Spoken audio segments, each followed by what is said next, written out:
आपण इथं एक छोटी वाटी तूर डाळ घेत आहोत. ती वजनी 90 ग्रॅम आहे. तिला 2-3 पाण्याने आपण स्वच्छ धुवून घेत आहोत आणि कुकरला साधारणपणे एक तांब्याभर पाणी घालून शिजायला घालत आहोत. नमस्कार, वेलकम टू मोहिते रेसिपीज. मित्रांनो, आजच्या या भागामध्ये तुमचं सर्वांचं खूप खूप मनापासून स्वागत. डाळ शिजायला घातल्यावरती सुरुवातीला शिजत असताना अशा पद्धतीने फेस येतो. तो आपण संपूर्ण फेस काढून घ्यायचा आहे. या संदर्भातली संपूर्ण सविस्तर चर्चा आपण पूर्णाचा व्हिडिओ बनवताना केलेलीच आहे. तुम्ही चॅनलवर व्हिडिओ बघू शकतात. आता यामध्ये छोटा पाव चमचा आपण हिंग घालत आहोत आणि पाव चमचा हळदही घालत आहोत. हिंग घातल्यामुळे तुम्हाला हे पचायला हलकं होईल. आजची रेसिपी ही श्रावण महिन्यातली आपली पहिली रेसिपी आहे. त्यामुळे आपण तिला मॅक्झिमम सात्विक आणि हेल्दी बनवण्याचा प्रयत्न करत आहोत. त्यामुळे डाळ शिजवताना सुद्धा आपण थोडंसुद्धा तेल घातलेलं नाही आहे. आपण कुकरला 3 शिट्ट्या काढून घेऊयात. मित्रांनो, कुकरच्या शिट्ट्या आणि तो थंड होईस्तोवर आपण इकडे 2 भाज्या तयार करून घेऊयात. श्रावणामध्ये सर्वात जास्त चविष्ट लागणारी भाजी आपण आता बनवायला घेत आहोत. ती म्हणजे गंगाफळ, ज्याला आपण काशीफळसुद्धा म्हणतो. त्यासाठी आपण गर्द हिरव्या पाठीची किंवा काळ्या पाठीची आपण पाव किलो वजनाची गंगाफळाची एक फोड घेतलेली आहे. अतिशय हेल्दी अशी. तिला आपण छोट्या छोट्या तुकड्यांमध्ये कापून पाण्यामध्ये स्वच्छ धुवून घेऊया. आपल्या फोडी करून झाल्यानंतर मिक्सरच्या भांड्याला 10-12 हिरव्या मिरच्या, 10-12 लसणाच्या पाकळ्या आणि अर्धा इंच किसलेला अद्रक घालून आपण हे फिरून घेणार आहोत. हिरव्या मिरच्या थोड्या जास्त असल्या तर ही गंगाफळाची भाजी छान लागते. बाकी तुम्ही तुमच्या आवडीनुसार कमी असते ते करू शकतात.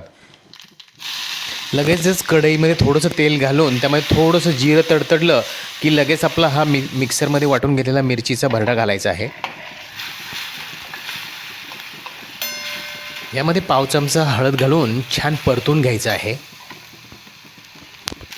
मिरचीचं वाटण हलकंसं परतून झालं की त्यामध्ये गंगाफळाचे कापून ठेवलेले आपण काप सगळे घालायचे आहेत आणि हे सगळे जिन्नस सोबत छान मिक्स करून घ्यायचे आहेत. तोपर्यंत तुम्ही चॅनलवर नवीन असाल तर चॅनलला सबस्क्राईब करा. माझ्या रेसिपीज तुम्हाला आवडत असतील तर लाईक आणि शेअर पण जरूर करा. यामध्ये आता आपण चवीनुसार मीठ घालत आहोत. छान कालवून घेतल्यानंतर याला आपण झाकण लावून मंद गॅसवरती शिजायला ठेवायचं आहे. ह्या गंगाफळाच्या कापांमध्ये पाण्याचा अंश बऱ्यापैकी असल्यामुळे याच्यामध्ये वरतून पाणी घालण्याची गरज पडत नाही. ज्यावेळेस आपण याला झाकण लावून शिजवतो त्यामुळे तेव्हाच त्याचं हलकंसं पाणी सुटतं आणि या फोडी अशा ट्रान्सपरंट होईपर्यंत आपण याला शिजवून घ्यायचं आहे. एक 2-3 वेळा आपण याला झाकण उघडलाव करत कालवून घेतलं की साधारण 5 ते 7 मिनटामध्ये हेच लगेच शिजतं. ह्या भाजीचे काप असे ट्रान्सपरंट झाले की समजायचं आपली भाजी तयार आहे. यामध्ये मस्तपैकी कोथिंबीर घालून आपण याला मिक्स करून घेऊयात. मित्रांनो, आता लगेच पुढची भाजीसुद्धा आपण तयार करून घेऊयात. त्यासाठी पॅनमध्ये थोडंसं तेल घातलं आहे आणि हलकंसं जिरं आणि लसूण ठेचून त्यात घालायचं आहे. त्यामध्ये 4-5 मिरच्या आपण उभ्या चिरून घातल्या आहेत. हे सगळं हलकंसं छान तेलात परतून झाल्यावरती एक मध्यम आकाराचा कांदा बारीक चिरून आपण त्यात घालत आहोत. तो सुद्धा यासोबत परतून घ्यायचा आहे.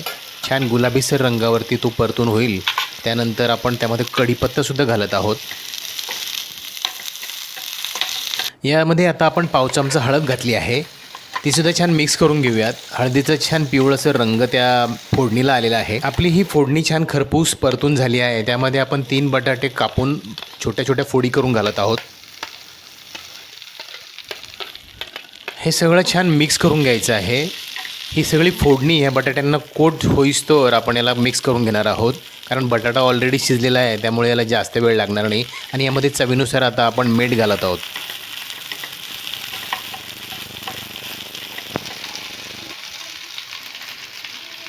बस लगेचच कोथिंबीर घालून आपली ही बटाट्याची कोरडी भाजी मस्तपैकी तयार आहे.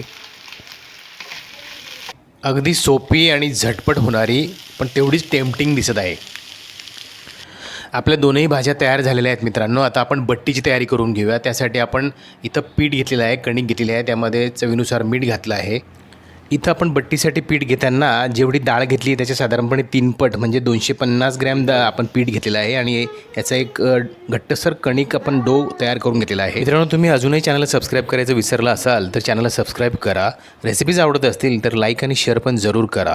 आता आपण ही भिजून घेतलेली कणिक त्याचे छोटे छोटे गोळे म्हणजे उंडे तयार करून घेऊयात. साधारणपणे 4 जणांना पुरतील एवढ्या बट्टे यापासून आपण तयार करणार आहोत.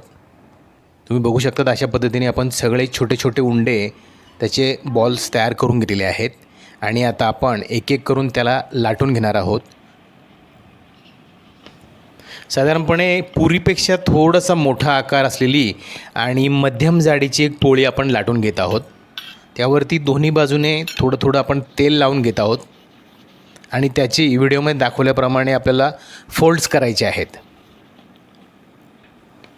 अतिशय हेल्दी असं वरणबट्टीचा हा प्रकार आपण इनोव्हेटिव्ह पद्धतीने करणार आहोत. यामध्ये तुम्हाला बट्टी तळण्याची गरज नाही किंवा तिला वाफवण्याची सुद्धा गरज नाही. आपण एक वेगळ्या पद्धतीने इथे वरणबट्टीचा हा एक प्रकार बघणार आहोत. तुम्ही अशा पद्धतीने याला फोल्ड करून घ्यायचं आहे आणि सोबत व्हिडिओमध्ये दाखवल्याप्रमाणे त्याला रोल करून घ्यायचं आहे, जेणेकरून त्याला बट्टीचा आकार दिला जाईल. आणि त्याचं तोंड लास्टची एज जी आहे ती व्यवस्थित चिटकवून घ्यायची आहे. आणखी एकदा आपण ॲक्च्युअल बट्टी मेकिंगची प्रोसेस बघून घेऊयात. फोल्ड करताना ही अजून थोड्या सोप्या पद्धतीने फोल्ड करता येतात. अगदी अशाच पद्धतीने आपण सगळ्या बट्ट्या तयार करून घेतलेल्या आहेत. लहानांपासून मोठ्यांपर्यंत अगदी वयोवृद्धांपर्यंत अगदी हेल्दी असं जेवण आपण आज तयार केलेलं आहे.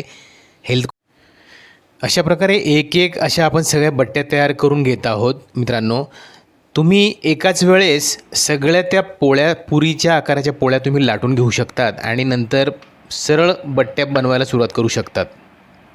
अशासुद्धा आपण करू शकतो. तुम्ही बघू शकतात अशा पद्धतीने आपण सर्व बट्ट्या तयार करून घेतल्या आहेत. आपण वरणासाठी लावलेला कुकर बऱ्यापैकी थंड झालेला होता. त्यामध्ये आता आपण वरणासाठी उकळतं पाणी घालून वरण तयार करून घेत आहोत. इथे आपण 1.5 तांब्या पाणी वापरलं आहे. साधारण तुम्ही बघू शकता डाळ इतकी छान शिजली आहे की तिला लोणवण्याची सुद्धा गरज पडली नाही. ह्या वरणामध्ये आपण चवीनुसार मीठ घातलं आहे आणि एक एक तयार केलेल्या सगळ्या बट्टी आपण यामध्ये घालायची आहे. मित्रांनो, मी तुम्हाला खात्रीशीर सांगू शकतो की आजची ही वरणबट्टी जर तुम्ही ट्राय केली तर तळलेल्या वरणबट्टीचं तुम्ही नावसुद्धा काढणार नाही. चविष्ट आणि त्यापेक्षाही जास्त हेल्दी ऑप्शन जर आपल्याकडे असेल तर का नको. इथे तुम्ही बघू शकतात आपण ह्या लाटून रोल करून घेतलेल्या संपूर्ण बट्ट्या वरणामध्ये सोडल्या होत्या. सोडताच ह्या तळाशी जातात आणि 2-3 मिनटानंतर जशा त्या शिजायला लागतात तशा त्या वरती तरंगताना आपल्याला दिसू लागतात. तुम्ही बघू शकतात बट्ट्या आपल्याला वरती तरंगताना दिसत आहे. वरणामध्ये भिजलेल्या ह्या बट्ट्या फुलतात, फुगतात आणि वरती हलक्या होऊन तरंगायला लागतात. त्या अजून 2-3 मिनटं आपण तशाच शिजू द्यायच्या आहेत. असतानाच कणकेच्या बट्टीसोबत वरणाचा फ्लेवर असा बेमालूम असा ब्लेंड झाला पाहिजे आणि मग खाताना काय हा ह्या गरमागरम वरणबट्टीवरती साजूक तूप आणि सोबत केलेल्या 2 भाज्या, स्वर्गीय आनंदच जणू. चला बुवा, आता तर माझ्या याच्याने राहत नाही. वाढा बरं लवकर. खरं तर माझ्यासोबत तुम्हीसुद्धा जेवायला बसा बुवा, पण मग त्यासाठी नक्की ही रेसिपी ट्राय करायला लागेल. आशा करतो, नाही मला खात्रीच आहे तुम्हाला ही रेसिपी खूपच आवडली आहे. नक्की ट्राय करा. आपल्या मित्र आपतेष्टांना ज्यांना हेल्दी खायचं आहे त्यांना नक्की शेअर करा. धन्यवाद. भेटूया पुढील भागात अशाच उपयुक्त रेसिपींसह. तोपर्यंत thank you for watching. Good bye. Take care.